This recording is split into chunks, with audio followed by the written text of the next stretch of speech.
Hello, hello, hello. Good morning, folks. This is a Zulu here. As you may have noticed, I'm back down south again. I never really went home. Excuse me. It's a long story, but you first excuse me if I sound rough. It's basically my throat's gone. It's been abnormally hot here. I'm not complaining. It's been a beautiful summer, but the temperature's been hitting I think it's 28 degrees C or 30 to 34. And basically last week was a week from hell for me. So I went home on a Monday, and I was supposed to have 2 days off and come back down here on the Thursday, which I did. But the problem is at the moment they've closed Oxford Station down for repairs. So that means you have to go all around the country and end up in Bristol. Now it's great because you end up in some beautiful British cities, i.e. Bath. If you Google it, you'll see what I mean. It's really, really historical, beautiful English city. Apparently Nicolas Cage, I believe, bought a house down there before he went bust or whatever happened to him. But it's an absolute nightmare because it's added an hour and a half onto my journey. And to make matters worse, we was in a train last week going home, and it was something like 32 degrees outside, and the train had no aircon. And everybody was passing out everywhere, and also the heating was on. Only in the UK can that happen. Is when we get this hot weather, we're just not prepared for it, and it just goes nuts. So I got home about 2.5 hours late after a nightmare journey. I mean, you could wring me out. I was sweating so much. It's just absolutely horrendous inside these trains with no air, basically. And I didn't get off at Birmingham New Street. I more fell off the train and collapsed onto the platform, and people were staring at me. And it was just horrendous. But luckily on the train from Birmingham to where I live, we had a bit of aircon, and that was brilliant. But I got a massive, massive headache because of all this excitement. And basically I didn't do much when I got home. And I'm well behind with all to hold up stuff and new stuff. And you have to forgive me. But I did pick up a few items yesterday, and I shall be going back sometime this week, and I hope to make the film I was planning on doing last Tuesday. I'll have to make that when I get home, but I've got some great stuff to show you anyway. And without further ado, I just want to show you this one. This one I thought I'd dedicate to Greg the Egg. I saw his film last night, and I haven't stopped laughing since. Please check out his channel. It's Blackmore Rules. It's just the video seemed to get hysterically funny, and I nearly absolutely ruptured myself last night. I haven't laughed so much, especially when the rocket went up, crashed. Don't mention British football at the moment, but now we got what we deserve. I'm not complaining. But anyway, I've already shown this record recently, because I found a badge inside it in a tour programme. You'll probably remember the video, it's not long back, and that's this one. It's the Best of Rainbow. But I paid up a bit for it, but I got the CD, and it's a twin. I think it's a twin pack, or it's a twin or a triple. But you get a nice little booklet. Richie Blackmore. This is dedicated to Greg again. This is your fix, Greg. There he is, look, there's Great Man himself. But yeah, it's got Graham Bonnet and my hero, Ronnie James Dio. I just love the guy. Sadly no longer with us. But anything with Dio on tends to go in my collection pretty quick. But that's about the third copy of this album I own now. And it was well worth it anyway. The next one I purchased was, I think it's a remaster. Got this on an album, but this is Motorhead Bomber. Brilliant album. The only reason why I purchased this album was I've just read White Line Fever, which is Lemmy's autobiography. And he came from Stoke-on-Trent, Burslem, I believe. I know Stoke-on-Trent's not far away. I used to work up there a few years back. And yeah, I understand where he came from. But he's just a brilliant read as well. And so I just treated myself to this CD. It wasn't very expensive.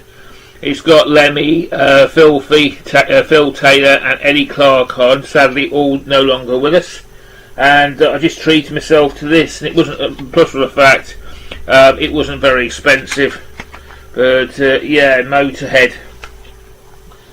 Please, as I say, forgive me for my voice. I think this heat's I don't know what's causing it actually, but I think it's something to do with the heat and the asthma or something. But another record I bought. This is one of my most favourite rock bands from the 70s, and this is Mott the Hoople. And this is one that's got one of these stickers on the back for promotional use. Do not resell. Blah blah blah. But it's got a phenomenal track listing. At least I think it's 3 of them songs were written by David Bowie. All the Young Dudes was their huge hit. But if you like, I absolutely love this band. But some of their other stuff is brilliant. It's just an amazing stuff. I've been listening to this morning, and he's got stuff like Walking with a Mountain, which I believe was a tribute record to Mick Jagger and the Rolling Stones. The Golden Age of Rock and Roll, All the Way from Memphis, all fantastic songs. I've been giving this a spin this morning. I was fortunate to pick this up yesterday, but it's a great CD. But yeah, so let's go into a bit of heavy, sort of like melodic stroke death, stroke thrash, stroke power, whatever you want to stroke it. I did pick up this album, and this is the first Arch Enemy record. This is they've got a female singer now, but this is where Johan was on vocals. I've been giving this a spin this morning. It's really good. Thoroughly enjoyed it. A bit hard for Greg's ears, but yeah, it's an amazing record. I really like it. Good band if you like the melodic sort of stuff. And this is, I think they're Swedish, but amazing. Just really enjoyed this morning. Another band. This is a blind buy for me. All I know is that the lead singer or somebody at that band was former Wasted. I know nothing about them. All I know is they were from New York. This is their first album as well. This is Don't Come Easy. I was listening to this yesterday, and it was quite good. Didn't pay a lot for it, but it's sort of hard rock. I think early Bon Jovi. I might be off, but that's how I would personally describe it. But I only listened to a couple of tracks because it was a blind buy, and I've decided to. It was quite decent, really. I'm holding back a few CDs I got from a charity shop. None of them were heavy metal, but I might, last video I did was when I actually played a CD, and we discussed it, and I told you what I thought of it. I'm going to save at least 3 of these CDs I picked up yesterday, and I should do that, so you should be listening to them pretty soon. Another one I want to hold up is this one. I'm lucky to own this. I believe, I may be wrong, but it's pretty rare. I actually I bought the DVD to this, but if you don't know what this is, I'm a huge Rolling Stones fan, and they made a film a few years ago about the death of Brian Jones and his swimming pool, and this is the soundtrack of the film. I did pay a bit of money for this, but there's no Rolling Stones songs on it. There is, but it's like the counterfeit Stones, Don't Start Me Off. And you've got Jefferson Airplanes, White Rabbits and stuff like that. But it was basically a biopic, I hope that's the right word, of Brian Jones's death. And I watch it quite a lot, but this is the actual soundtrack. But again, I think it's pretty rare. But there's a picture of them there. He probably got stills of all. I don't know. It's not the real Brian Jones. It's probably the actor who's playing him. But you've got bits of the film there. Look, and that's bits out of the film. You've got the bit where actors who played Mick Jagger and Keith Richards came down to his farm, and they said, like, you're out the Stones, basically. And what you got to remember is Brian Jones he started it. He was a founding member, and he was getting off his head on drugs, and he had other problems. And to be kicked out of your own band must have been a pretty raw deal. But that sort of scenes out the film as well. But I thought I'd treat myself to this as well. But I've never seen one of these before, and as I say, it cost me a £10 note. But I've never seen it in a record store before. And it's sort of thing, if you had to order it, I probably know in my luck I'll find it on Amazon for a couple of quid. But I thought I'd strike while the iron's hot anyway. So this will go with a DVD I purchased. What else have I got? CD wise, I got this one. And yeah, this is the last one. This is Survivor Greatest Hits. Only costing a couple of quid. You all know Survivor because they were famous for the Rocky films, Eye of the Tiger and Burning Heart. They've got some other great tracks as well. So I thought I'd treat myself to this because it was only a couple of quid.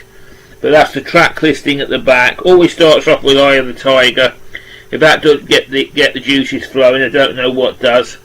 But yeah, so I bought myself that one as well. But I did buy myself another one actually. I don't know whether to show it, but it's pretty decent. It's a bang. I'll give you a flash. It's Nashville. I'm not saying it. But it's one of these records that was so cheap. And it's like punk sort of, I believe it's American, but it's not a bad CD actually. And that's the back of it as well. I've been listening to it this morning. I quite like it. But it is a bit dodgy. You know, the title is a bit dodgy, so I'm not going to turn it round. It's Nashville something. I think you know what it is. You see the track list in there. And I've been playing it. It's not a bad CD actually. It's very sort of punky, rocky sort of whatever you want to call it. But I'm enjoying this CD. It was so cheap as well. And it's a bit sort of like the front bit's a bit strong. It's one of these CDs you see in a record shop that sort of gets your curiosity going, thinking what does it sound like. It sounds pretty decent actually. But so I'm not holding it, turning it around anyway. I'll give you a quick thing, and that's it there. But that's all I'm showing of this one. But the piece de la resistance, this is Scott Waters' fault again. I shall never watch one of these videos before I go to a record store, I tell you. Because we was talking yesterday, I don't know if you know, but Judas Priest are reissuing Sad Wings of Destiny, which is my all-time favourite album by them. And I've ordered a copy on vinyl, so I already own it on CD. And if you get your order in now, you get it on silver vinyl as well. So I've actually ordered mine, and I was in the record store yesterday, and we were talking about W.A.S.P, and I was telling this guy about the show I went to see last year, and we was talking about the album, and she said, oh, I've got a copy of it in. I thought, wow. And it was a bit expensive, but the CD is now, to buy this on CD, you're looking at about 24 quid, and the album was £1 cheaper, so I thought I'd pull the trigger on it. And I was at the tour last year, but Scott Waters has already told you about it, so I won't elaborate, but I put a link to Scott's channel below this film so you can hear what he says about it. But basically you get all the original songs, but you get a DVD of all the stuff that wasn't on there. I think there were 6 songs, and you get the DVD of an actual film. But yeah, I thought I had to pull the trigger on this sooner or later, but the trouble was again price. But when I realised you could sort of buy the CD, I thought would drop in price, but unfortunately it hasn't. So I thought I'd buy the album, and you know, hence here it is. And I'm not moaning. I got this from the Rock Box. It's a dead fly. If you look carefully, it comes with a dead fly. I'm not moaning, but it'll come off with a shrink wrap. But it's like that. Waiter, there's a fly in my soup joke, you know. So I've got a fly on my record. The poor little critter probably sort of crawled in the records just as they were being stacked to it. That was the end of the poor little fly. But yeah, here's my copy anyway. So yeah, we can't beat W.A.S.P. And I've heard this album called one of the greatest concept albums ever recorded. I probably agree with that, especially if it's in the metal. But here's mine anyway. So I hope you've enjoyed today's offering. I apologise for the delay there was between the last one, but I'm just looking at the weather actually. It looks like we're going to get a lot of rain today, because the clouds are drawing in. Another bit of news I've got was Donald Trump paid us a visit the other day. I don't know if you've been watching it on the news at the moment, but Trump's been causing a few problems in Helsinki, and he came to Sandhurst, which is about a mile away from here. He didn't come round to my house, where I would have put him right, especially about his foreign policies. We were had a good talking to him. He didn't, you know, he was a bit rude actually. When they come, they don't call in. We get the same with the Prime Minister. You know, they're there a lot. You think they're coming for a cup of tea or something, But yeah, I just thought I'd tell the BC that. Anyway, Trump was in the neighbourhood. He actually flew over my record store, and I've actually got the video to prove it. And I might put a piece on here, I don't know yet, it's because it's copyright lark and all this stuff. But if you go onto Facebook and you go onto Cambly, you can actually see President Trump flying over my record store. Yeah, just the only criticism I've got, why did he pop in for a cup of tea or something? I would have soon put him right a few things, especially the way he treats women. That's not on. Anyway, folks, nice to see you all, and to see you all nice. I'm off, and ta-ta, and Tom Sience, and keep the peace and love each other. Tra.